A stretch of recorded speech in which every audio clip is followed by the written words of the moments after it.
चंद्रपुर राज्य में चारों ओर शहनाइयों की गूंज थी। राजा देवेंद्र ने रानी मृणालिनी से विवाह कर उसे सम्मान पूर्वक अपने महल में लाए थे, परंतु अगले ही दिन महारानी मृणालिनी बेहोश होकर गिर जाती है। अरे यह क्या हुआ? रानी मृणालिनी, राजा देवेंद्र घबराते हुए चीखे, अरे कोई है, जल्दी से वैद्य को बुलाओ, रानी को क्या हो गया? रानी उठिए। रानी की दासी दौड़ती हुई बोली, महाराज मैं अभी बुलाती हूं। वो तुरंत दौड़कर वैद्य को ले आई। वैद्य ने रानी की जांच शुरू की। राजा अधीर होकर बोले, आप कुछ बोल क्यों नहीं रहे? वैद्य जी जल्दी बताइए, हमारी महारानी को हुआ क्या है? वैद्य ने गंभीर स्वर में कहा, महाराज महारानी गर्भवती है, वह मां बनने वाली है। राजा अविश्वास में चीखे, क्या बात कर रहे हैं आप? वैद्य जी ऐसा कैसे हो सकता है? हम तो कल ही रानी मृणालिनी को विवाह करके लाए हैं, फिर एक दिन में यह गर्भवती कैसे हो सकती है? मैं नहीं मान सकता। या तो यह गर्भवती नहीं है या फिर यह बच्चा मेरा नहीं हो सकता। रानी मृणालिनी ने कमजोर स्वर में कहा, नहीं महाराज, यह बच्चा आपका ही है, मेरे पास आपके सिवा कोई और कभी नहीं आया। लेकिन राजा क्रोधित होकर बोले, रानी मृणालिनी तुम झूठ बोल रही हो, यह मेरा बच्चा हो ही नहीं सकता। भला एक दिन में कौन सी औरत गर्भवती होती है? क्या मजाक लगा रखा है तुमने? तुम हमारे सम्मान और कुल का सर्वनाश करने पर तुल्ली हो। बहुत हो गया, हम आज ही तुम्हें मृत्युदंड की सजा सुनाते हैं। तभी मंत्री ने आगे बढ़कर कहा, महाराज अगर आपकी अनुमति हो तो यह कार्य मुझे करने दीजिए। मैं इस गद्दार रानी को बहुत ही कठोर सजा दूंगा, बस मुझे एक दिन का समय दीजिए। राजा ने कहा, ठीक है मंत्री जी, पर ध्यान रखना अगर तुमने इसे सजा नहीं दी तो उसका परिणाम तुम भुगतोगे। जो आज्ञा महाराज, आप निश्चिंत रहिए, मंत्री ने जवाब दिया। फिर वह रानी को लेकर घने जंगलों की तरफ निकल पड़ा। रास्ते में रानी ने गिड़गिड़ाते हुए कहा, मंत्री जी कृपया मेरी बात सुनिए, यह बच्चा महाराज का ही है, मेरे पास उनके सिवा कोई और कभी नहीं आया। मंत्री ने गंभीर स्वर में कहा, देखिए महारानी, अब यह बच्चा किसका है यह तो भगवान ही जाने, लेकिन मैं आपको मारकर पाप नहीं लेना चाहता। मैं आपको जीवित छोड़ रहा हूं, पर ध्यान रखना अब कभी इस राज्य में वापस मत आना। अगर महाराज को पता चला कि तुम जीवित हो तो वह मुझे भी मार डालेंगे और तुम्हें भी। रानी ने रोते हुए कहा, मैंने तो कुछ भी गलत नहीं किया, फिर यह सजा क्यों? मंत्री बिना जवाब दिए रानी को छोड़कर लौट गया। महल में लौटकर मंत्री ने राजा से कहा, महाराज मैंने रानी को जंगल में ले जाकर महल और जीवन दोनों से अलग कर दिया। अब इस धरती पर वह कभी आपको दिखाई नहीं देंगी। राजा ने प्रसन्न होकर कहा, यह बहुत अच्छा किया मंत्री जी, हम भी तो यही चाहते थे। शाबाश। उधर घने जंगलों में रानी अकेली भटक रही थी। वह रोते हुए बोली, हे भगवान, ये मेरे साथ क्या हो गया? मैं गर्भवती कैसे हो सकती हूँ?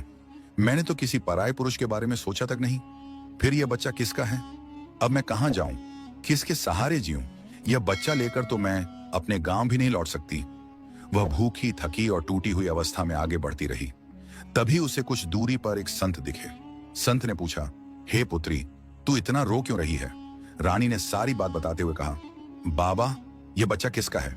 मुझे कुछ समझ नहीं आ रहा। महाराज ने मुझे धोखेबाज समझा और सब कुछ छीन लिया। अब मैं क्या करूं? संत ने कहा, रो मत पुत्री, अग्नि परीक्षा तो औरत को देनी ही पड़ती है। सताई युग में सीता को देना पड़ा था और अब तुम्हें देना है। रानी ने कहा, बाबा मैं कुछ समझी नहीं। संत बोले, समय आने पर सब समझ जाओगी पुत्री अलख निरंजन। इतना कहकर संत वहां से चले गए। रानी सोच में पड़ गई। उन्होंने ऐसा क्यों कहा? क्या अब मेरी कोई अग्नि परीक्षा बाकी है? हे भगवान, अब मेरी राह कौन सी है? वह अकेली जंगल की ओर बढ़ती रही। हे भगवान, अब मैं क्या करूं? कोई रास्ता नहीं बचा मेरे लिए। मैं अपने बच्चे को कैसे बचाऊं? तभी सामने से एक साधु आया और बोला, रुक जा रानी, अब तू कहीं नहीं जा सकती। अब तू मेरे चंगुल में फंस चुकी है। रानी ने घबराते हुए कहा, तुम कौन हो? मुझे जाने दो। इतना कहते ही रानी बेहोश हो गई। साधु उसे लेकर अपनी गुफा में चला गया। जब रानी को होश आया वह चीखी, मैं कहां हूं? तुम मुझे जाने दो, मैंने तुम्हारा क्या बिगाड़ा है? साधु ने हंसते हुए कहा, अब तू कहीं नहीं जा सकती, अब तू मेरे कैद में है। रानी ने गिड़गिड़ाते हुए कहा, मैं गर्भवती हूं, मेरे अंदर एक संतान पल रही है, उस पर तो तरस खाओ, मुझे छोड़ दो। साधु ने क्रूरता से कहा, और भी अच्छी बात है, अब मैं एक साथ 2 की बलि चढ़ाऊंगा, जिससे मेरी शक्ति 2 गुनी हो जाएगी। रानी रोती गिड़गिड़ाती रही, नहीं नहीं, ऐसा मत करो, मुझे जाने दो। लेकिन साधु ने उसे कैद कर लिया। रानी ने सोचा, हे भगवान, अब मैं क्या करूं? मेरा बच्चा भी संकट में है, मुझे कुछ करना होगा। साधु बोला, अरे ओ रानी चुप हो जा, क्योंकि तेरी मदद करने वाला कोई नहीं है इस जंगल में सिवा मेरे। मैं कुछ सामग्री लेकर आता हूं, उसके बाद मैं तुम्हारी बलि चढ़ाऊंगा। इतना कहकर साधु गुफा से बाहर चला गया। रानी ने पुकारा, कोई है क्या जो मेरी मदद कर सके? क्या इस जंगल में कोई है जो मेरी पुकार सुने? तभी एक हिरणी सामने आई और बोली, कहो महाराज रानी, तुम इतना रो क्यों रही हो? तुम्हारे विलाप से पूरा जंगल दुखी है, बताओ हम क्या मदद कर सकते हैं? रानी ने आश्चर्य से कहा, तुम बोल सकती हो? हिरणी ने जवाब दिया, हाँ मैं इस जंगल की रक्षक हूं, इसीलिए बोल सकती हूं। बताओ, मुझे इस कैद से आजाद होना है। यह साधु मुझे और मेरे बच्चे की बलि देना चाहता है, मुझे बचाओ। हिरणी ने कहा, ठीक है, मैं तुम्हें आजाद कर दूंगी, लेकिन ध्यान रहे अगर फिर इसके चंगुल में फंसी तो हम सब संकट में पड़ जाएंगे। रानी ने वादा किया, मैं वादा करती हूं, मैं फिर कभी इसके हाथ नहीं आऊंगी। हिरणी ने पिंजरा खोल दिया और रानी भाग गई। भागते भागते वह महल की तरफ जाने लगी। उसने सोचा, मुझे महाराज को सब बताना होगा। यह दुनिया मुझे और मेरे बच्चे को नहीं अपनाएगी, केवल महाराज ही मेरी रक्षा कर सकते हैं। महल में पहुंचते ही बगीचे से आवाजें आईं। महाराज बोले, आह अद्भुत रानी, तुम कितनी सुंदर हो, मैं तुमसे प्रेम करता हूं। राजा ने जवाब दिया, महाराज आप सच में मुझसे प्रेम करते हैं? मुझे तो यकीन ही नहीं होता। पहले तो आपने मेरी शादी का प्रस्ताव ठुकरा दिया था। राजा बोले, ओ तब तो हम मृणालिनी से प्रेम करते थे, लेकिन अब हमारा मन बदल चुका है, अब हम आपसे प्रेम करते हैं। स्त्री ने कहा, मैं बहुत खुश हूं, अब आपकी रानी कहलाना मेरे लिए गर्व की बात है। राजा ने कहा, हम तुम्हारी जगह अब कोई नहीं ले सकता। यह सब सुनकर मृणालिनी चुपचाप पीछे हट गई। उसने सोचा, महाराज ने दूसरी शादी कर ली, वह भी नंदनपुर की राजकुमारी से। अब मैं क्या करूं? मैं उनकी खुशियों में बाधा नहीं बन सकती, मुझे लौट जाना होगा। रानी उदास होकर फिर जंगल की ओर लौट गई। अचानक वहीं साधु उसके सामने प्रकट हुआ और बोला, हाँ मिल गई तू फिर से मेरे हाथों, अब तसल्ली हो गई। अब मेरी बात ध्यान से सुन, मुझे वह बच्चा चाहिए। रानी ने गिड़गिड़ाते हुए कहा, नहीं साधु, मेरे बच्चे को मुझसे मत छीनो, वो मेरा आखिरी सहारा है, मैं उसके बिना नहीं जी पाऊंगी। वैसे भी मेरी जिंदगी में अब कुछ नहीं है सिवाय मेरे बच्चे के। साधु ने कहा, यह बच्चा कोई साधारण बच्चा नहीं है, इसमें एक रहस्य है, एक शक्ति जो सिर्फ मैं जानता हूं, इसीलिए यह बच्चा अब मेरा होगा, और जब तक इसका जन्म नहीं होता तू कहीं नहीं जाएगी। रानी ने सोचा, हे भगवान, मेरी परीक्षा कब खत्म होगी? मैंने कौन से पाप किए थे जो यह सब दिन देखना पड़ रहा है? रानी को ना चाहकर भी साधु के साथ रहना पड़ा, और देखते ही देखते 9 महीने बीत गए। प्रसव के बाद रानी थकी हुई थी और बच्चा उसकी गोद में था। उसने कहा, मेरा बच्चा, अब हम यहां से भाग चलते हैं। इससे पहले कि साधु लौट आए, रानी बच्चे को लपेटकर गुफा से बाहर निकली। तभी साधु ने उसका रास्ता रोक लिया और बोला, तू क्या समझती थी कि तू मुझसे बचकर निकल जाएगी? ये बच्चा अब मेरा है। रानी चीखी, नहीं, मेरे बच्चे को मत ले जा, तू जो चाहे वह ले ले, पर मेरा बच्चा मुझे लौटा दे। साधु ने कहा, अब तुझे सजा मिलेगी मेरे सामने से भागने की। ओम हिम क्लीम। साधु ने मंत्र पढ़ा और जादू से रानी को मोर में बदल दिया। जा, उड़ जा, और याद रखना, अगर फिर कभी मेरी नजर के सामने आई तो मैं तेरा अंत कर दूंगा। यह बच्चा आज से मेरा हुआ। साधु बच्चे को उठाकर गुफा में गायब हो गया।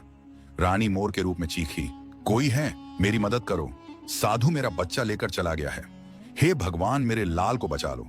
तभी हिरणी फिर से सामने आई।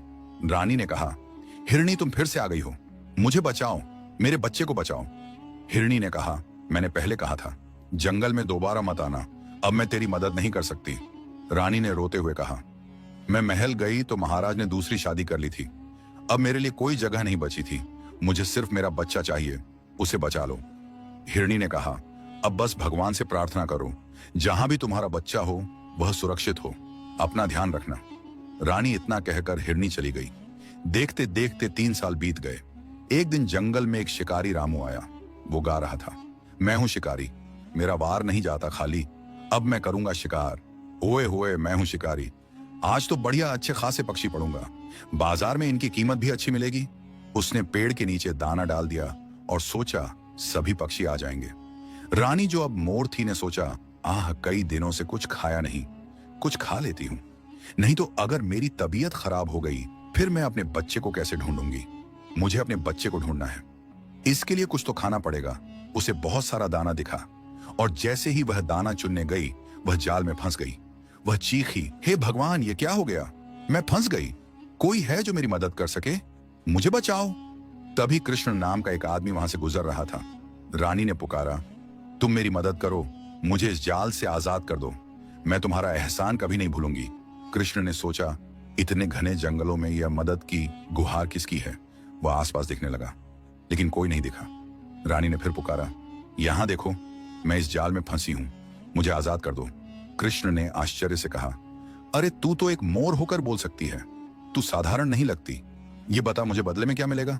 रानी ने कहा, जो चाहे वह मैं तुम्हें दूंगी, समय आने पर मैं तुम्हें धनवान बना सकती हूँ, बस मुझे इस जाल से निकाल दो, वरना शिकारी मुझे मार डालेगा। कृष्ण ने कहा, ठीक है, पर तू कहीं भाग मत जाना, तू मेरे साथ चलेगी।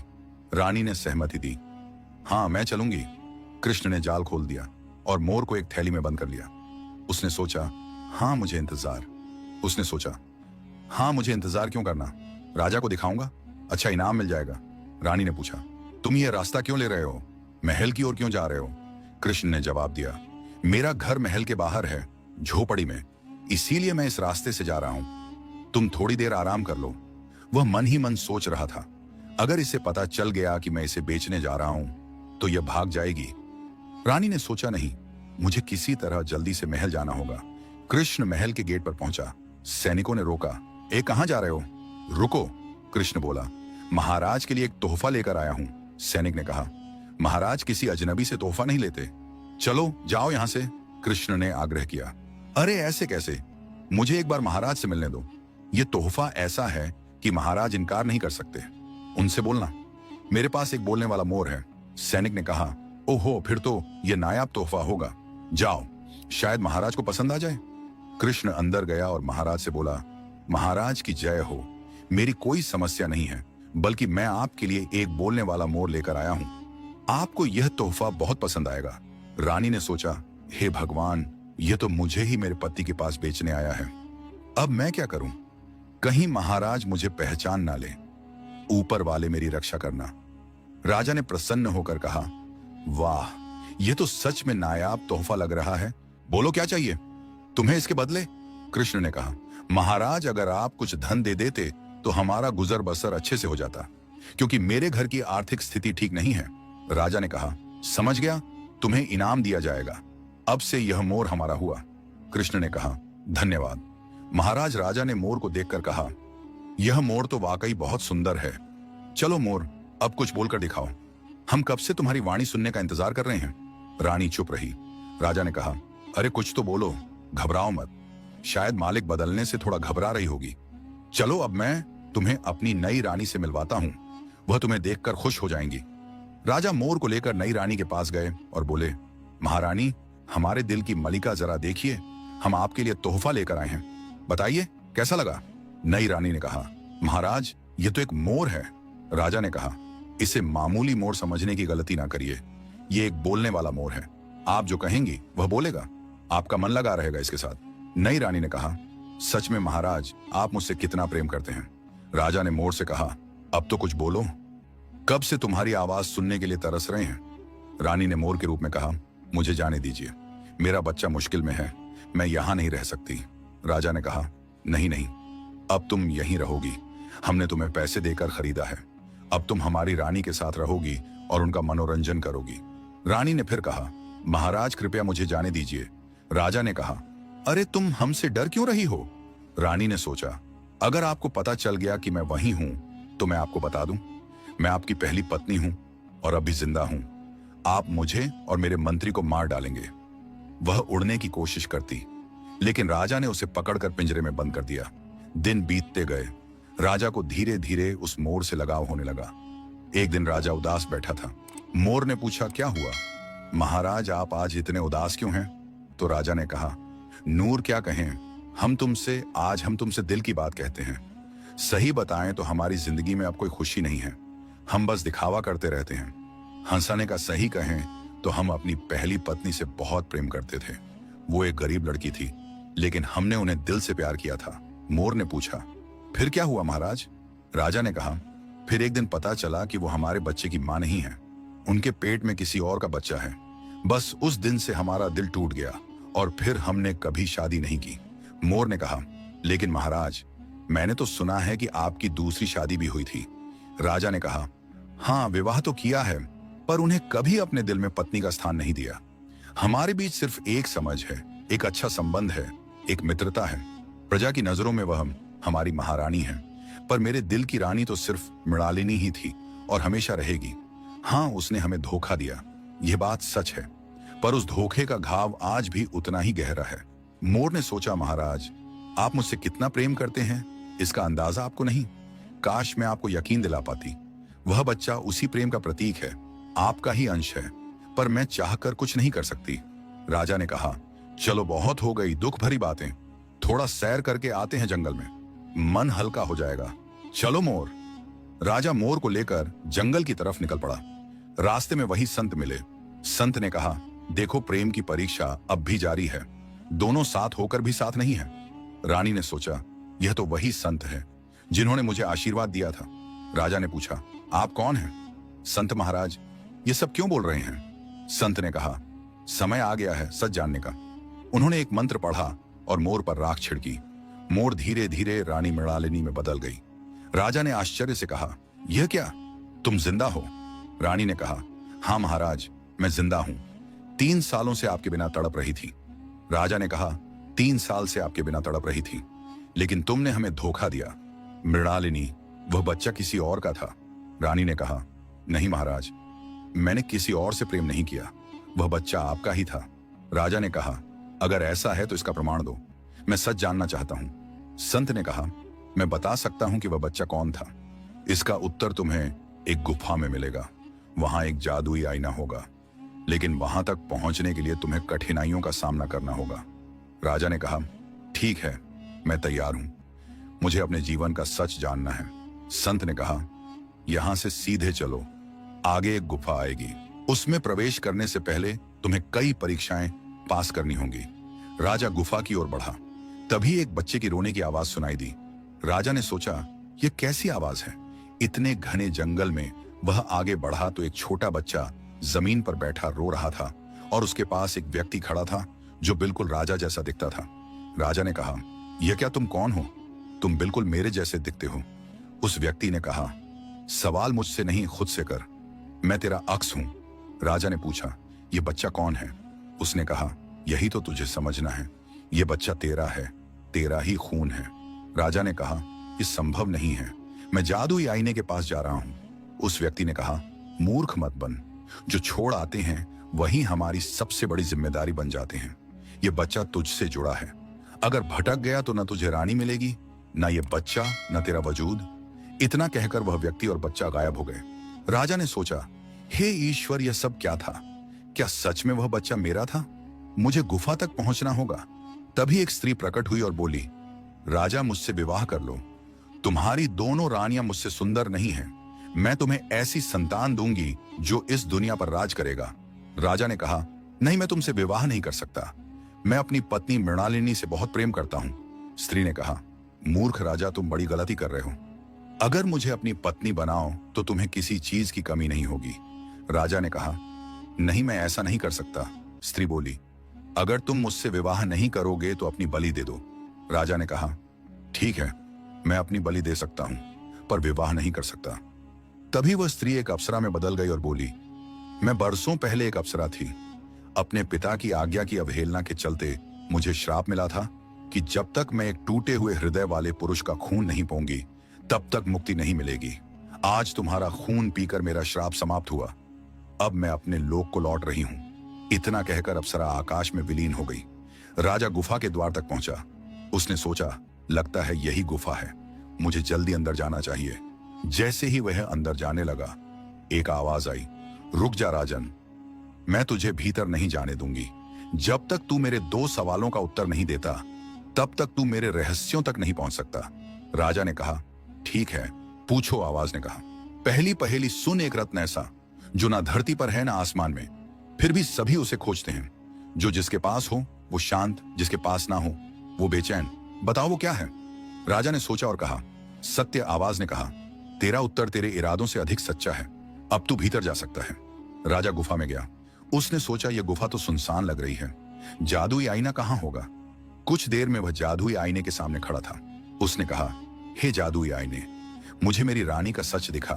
बताओ, जो बच्चा उसकी कोख में था, क्या वो मेरा था? आईने ने कहा, सुनो राजा, वो बच्चा तुम्हारा ही था। ईश्वर ने तुम दोनों की प्रेम और विश्वास की परीक्षा ली थी। रानी उस परीक्षा में सफल रही, लेकिन तुम असफल हो गए। राजा चीखा, नहीं, मैंने अपनी पत्नी और बच्चे को ठुकरा दिया। हे भगवान, मैंने इतना बड़ा अन्याय कैसे कर दिया? मुझे माफ कर दो। आईने ने कहा, तुमने एक ऐसा पाप किया है जिसका प्रायश्चित तुम इस जन्म में नहीं कर सकते। राजा रानी के पास गया और बोला, रानी, मुझे माफ कर दो। मैं समझ गया वह बच्चा मेरा था। तुम सच कह रही थी। अब बताओ, हमारा बच्चा कहाँ है? रानी ने कहा, महाराज, वह बच्चा एक साधु ले गया। उसी ने मुझे मोर बना दिया था। मैं अपने बच्चे को वापस लाना चाहती हूँ। वह साधु उसे बलि देने वाला है ताकि सर्वशक्तिमान बन सके। संत ने कहा, उसे बचाया जा सकता है। यहां से थोड़ी दूरी पर एक जादुई झरना है। उसका जल पवित्र है।